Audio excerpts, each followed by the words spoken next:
नहीं पहनता, मैं ओपनली आपको बोलूंगा नहीं पहनता, और लगभग 3 करोड़ से ज्यादा लोगों से मिला हूं, वर्क कर रहा हूं कोरोना के ऊपर भी, एक से एक वर्ल्ड के फेमस डॉक्टर्स के साथ बराबर। अगर है कोरोना तो बंगाल में रैली क्यों हो रही है, अगर था कोरोना तो बिहार में रैली क्यों हो रही है, और अगर अब भी कोरोना है तो तमिलनाडु में क्यों हो रहा है। तब इनके नहीं, अमित शाह जी मास्क पहनते हैं क्या, अंजना सिंह पहनती है क्या आज तक में। ये रूल हम जैसे सिविलियंस के लिए 2000 रुपए का चालान गाल पे चाटा नहीं लगता, क्या दे दिया हम लोगों को। ब्यूटी पार्लर वाले घर बैठे रहे, टैक्सी वाले घर बैठे रहे, कोचिंग इंस्टीट्यूट वाले घर बैठे रहे, जिम चलाने वाले घर बैठे रहे, एक का भी किराया रुका गया, लोग बर्बाद हो गए, बर्बाद हो गए। उनके लिए बैकअप पैकेज रहा, इन्होंने बोला मुद्रा लोन दे दिया। चलिए आप पत्रकार हैं, 100 युवक ले लीजिए जो पोस्ट ग्रेजुएट हो, मैं तो गोल्ड मेडलिस्ट हूं, 100 गोल्ड मेडलिस्ट लेके आता हूं, बताइए कौन सा बैंक में चलूं, आपको एक को मुद्रा लोन नहीं मिलता। कारण बैंक वालों को कोलैटरल चाहिए। कोलैटरल, व्हाट इज कोलैटरल, कि लोन तब देंगे जब आपके पास बैकअप रहेगा। जबकि गवर्नमेंट ये कहती है ये उन यूथ के लिए ये परियोजना है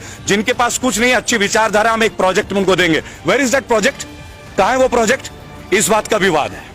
तो हमारा विवाद नहीं है, हमारा फाइट आपके साथ, बैड गवर्नेंस के साथ, और हम लोग बजाते सबकी हैं, हम लोग कांग्रेस को भी बख्शे नहीं है।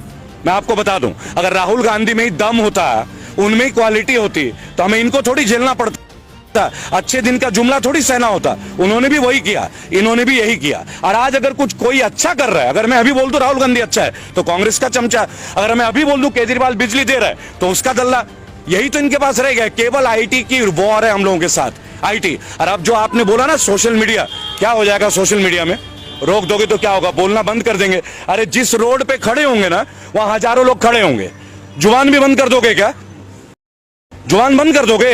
अनुराग ठाकुर नहीं बोलते हैं गोली मारो, मार दो गोली भाई, गद्दारी तो दिखा दो। अरे गद्दार को तो जीने का हक ही नहीं है।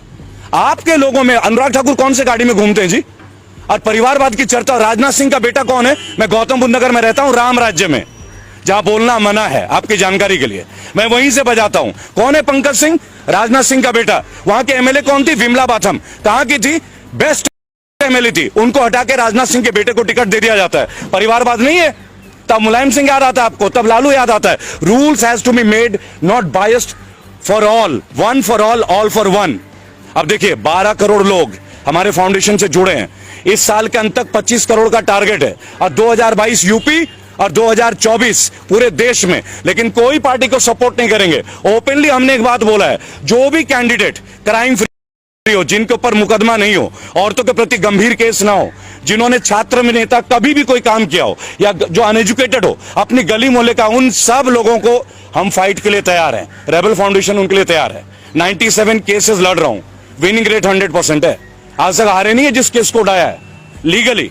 अब ये चौथा केस है। अब देखिए इनको आरटीआई से ही हराएंगे, आज चौड़े में हराएंगे, इनको जवाब तो देना पड़े। आज किसान आंदोलन में 200 से ज्यादा लोगों ने शहादत दी है, 200 से ज्यादा लोगों ने, उनके लिए किसी को समय नहीं मिल रहा है। लेकिन राष्ट्रपति महोदय को इस कोरोना काल में एक स्टेडियम का अनावरण करने का समय मिल रहा है, और आप वो दौर देखिएगा किस तरीके का, मास्क पहन के लोग जा रहे हैं, स्टेडियम का नाम रखा जा रहा है, अंबानी कॉर्नर भी है, अडानी एंड भी है। ये भी आपको बता देना चाहूंगा। एक सवाल लोगों के मन में केवल ये रह गया, 23 तारीख को मैं कलकत्ता था, मुझे पता चला कि माननीय मोदी जी भी कलकत्ता पहुंच रहे हैं, तो मैं शहीद मीनार में था, मेरी वहां कॉन्फ्रेंस थी, और नेताजी सुभाष सेना के लोगों ने मुझे इन्वाइट किया था। उन्होंने जाके नेताजी सुभाष चंद्र बोस के बारे में कितनी ही बातें करी।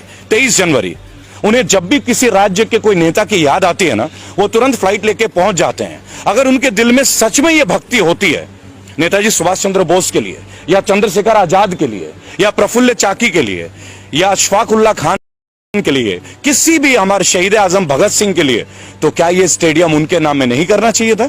अगर वो ये करते तो हमें ये लगता कि नहीं, ये राजनीतिज्ञ नहीं है, ये नेशनल लीडर है, नेशनल लीडर, केवल प्राइम मिनिस्टर नहीं है। हमने मोदी जी को as a prime minister selection नहीं किया था, हमने उनको सिलेक्शन किया था एज अ नेशनल लीडर, कि एक साधारण व्यक्ति भी बिना खानदानी पॉलिटिक्स का, बिना पैसेपति, बिना पूंजीपति परिवार के, क्योंकि वो खुद को चाय वाले बताते हैं, राइट, तो वो प्रधानमंत्री बन सकते हैं। क्या फर्क रहा जब 2010 से पहले मायावती जी ने दलित प्रेरणा स्थल में अपना स्टैचू लगाया था, अपनी प्रतिमा लगाई थी, उन्होंने लोगों से आह्वान किया था कि मुझे पूजो, मुझे पूजो, ये कहा था। लेकिन तब यही लोग थे जो विरोध करते थे।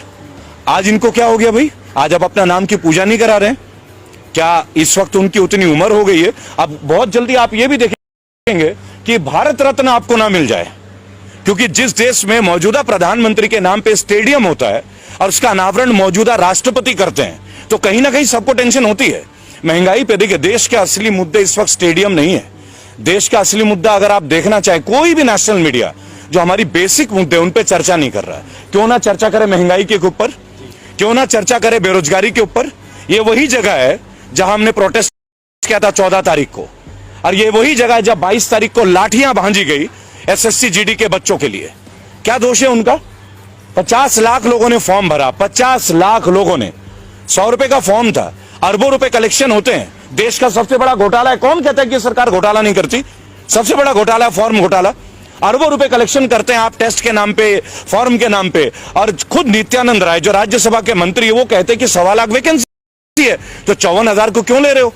जिन लोगों ने रिटर्न टेस्ट दे दिया, मेडिकल टेस्ट दे दिया, फिजिकल टेस्ट पास कर दिया और कोई टेस्ट बचा ही नहीं, इसके ऊपर कौन बात करेगा? क्या राष्ट्रपति महोदय को मैं ज्ञापन देने गया था, आपकी जानकारी के लिए 14 तारीख को राष्ट्रपति महोदय का मैंने ज्ञापन दिया है एसएससी जीडी के अभिभावकों के साथ, उनके बच्चों के साथ। मैं स्वयं था। प्रत्यक्ष प्रमाण को आवश्यकता नहीं कि आपको इस पुख्ता सबूत दें। क्यों नहीं उनके बारे में बात हो रही है? केवल एनडीटीवी को छोड़ के कोई क्यों नहीं दिखा रहा, या यूट्यूबर्स को छोड़ के कोई क्यों नहीं दिखा रहा? और कल से ओटीटी और हमारे यूट्यूब के ऊपर भी पाबंदियां शुरू हो रही है। पता है ये सब क्यों हो रहा है? वो कहते हम कांग्रेस मिटा देंगे, वो कहते हम ये मिटा देंगे। अरे आपको मिटाने की क्या जरूरत है भाई? आप अपने काम को इतना अच्छा कर लो ना कि दूसरे भी आपको जुड़ जाएं। ये भी आपको समझना होगा। आपका काम सर्वश्रेष्ठ होना चाहिए। अगर आप दूसरों को खत्म करने में सर्वश्रेष्ठ हैं तो इसका मतलब आपको काम करने का आदत ही नहीं है। देखिए, ministry of finance, Anurag Thakur ji के इतने बड़े बड़े स्टेटमेंट थे। आज से 3 दिन पहले आप गूगल पे देखें, चाइना की कंपनीज को 50 प्रोजेक्ट को अब यस सिग्नल मिलने वाला है। ऑफिशियल है, मैं आपको कोई भी मनगढ़ंत बातें नहीं बताता। अब ये 50 जो प्रोजेक्ट्स है, परियोजना है, उधर गलवान घाटी में हमारा चल रहा है। पिछले 1 हफ्ते से आप देख रहे होंगे कि चाइना के अधिकारी निरंतर हमसे बात कर रहे हैं। क्यों बात कर रहे हैं भाई? हम क्यों बात कर रहे हैं उनके साथ? हम वास्तविक जो नियंत्रण रेखा है उसके ऊपर हमें बात करने की आवश्यकता क्या है? जो हमारा है वो तो हमारा है ना, इसके लिए हमें बात करने की क्या जरूरत है? अंतर्राष्ट्रीय लाइन ऑफ एक्चुअल कंट्रोल और लाइन ऑफ कंट्रोल ये आज से तो है नहीं, कोई आजादी के वक्त से है ना। ब्रिटिशर्स ने इस लाइन को खींचा था, तब हमने माना था।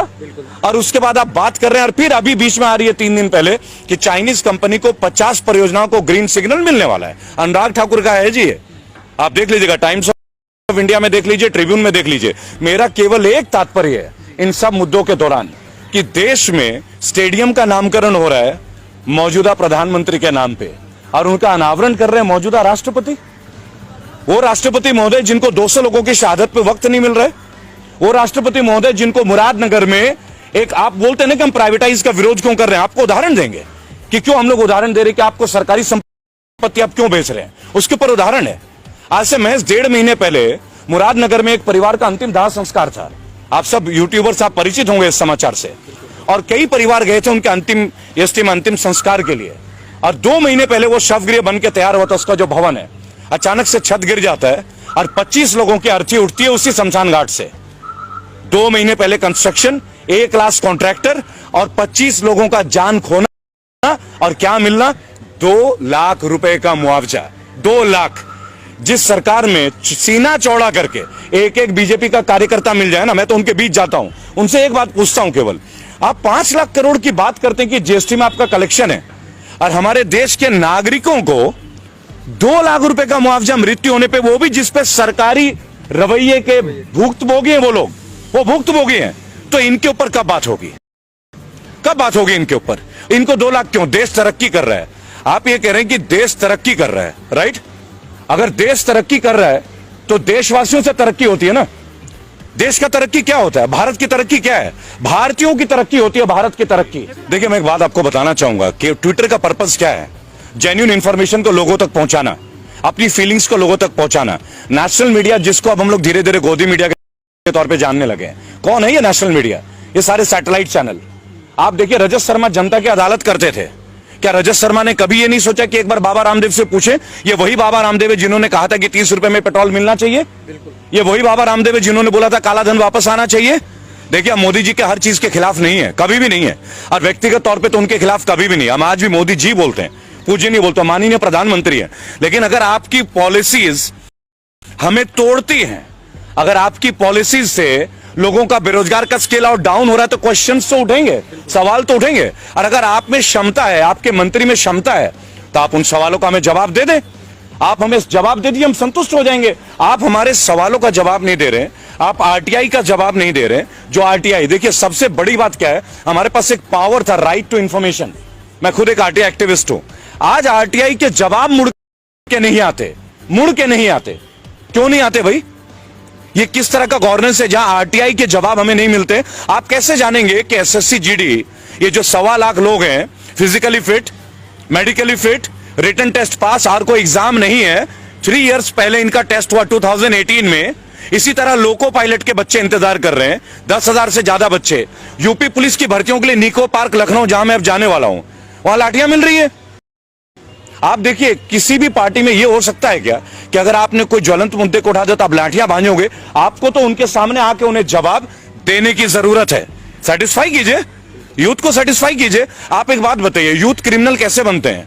आज की डेट में भारत में सबसे ज्यादा पढ़े लिखे लोग जो हैं वो बेरोजगार है, और वो केवल इस भाजपा शासन की देन नहीं है, ऑब्वियसली कांग्रेस की भी देन बहुत बड़ी रही है। लेकिन व्हाट अबाउट द चेंज?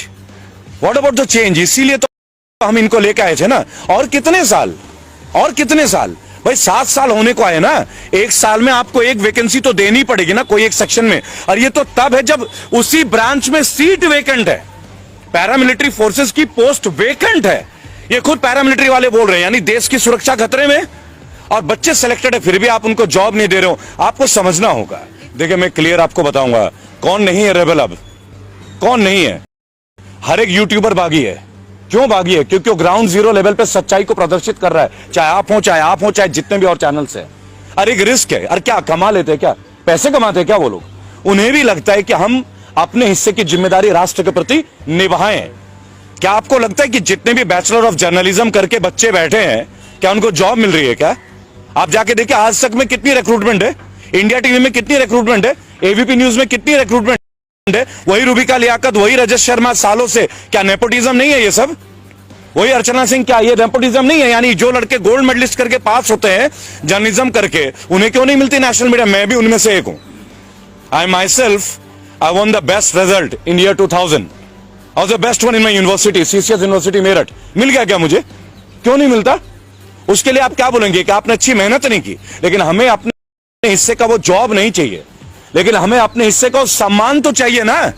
और जो युवक आज डिपेंडेंट है, जिनका परिवार उन पर डिपेंडेंट है, देखिए लोग MBA कर रहे हैं, बीटेक कर रहे हैं, लोग पैसे ले रहे हैं, कर्ज ले रहे हैं, माँ बाप जमीनें बेच रहे, कोई जेवर बेच रहा है, बेटियों की शादियां रुक रही है कि पहले पढ़ ले, ये भाई नौकरी में लग जाएगा तो लोन लेके इनकी शादी ब्याह। ये भी एक ट्रेंड है भारत की, ये वास्तविकता। ये नहीं कि आज मोदी काल में हो गया, पहले से भी थी।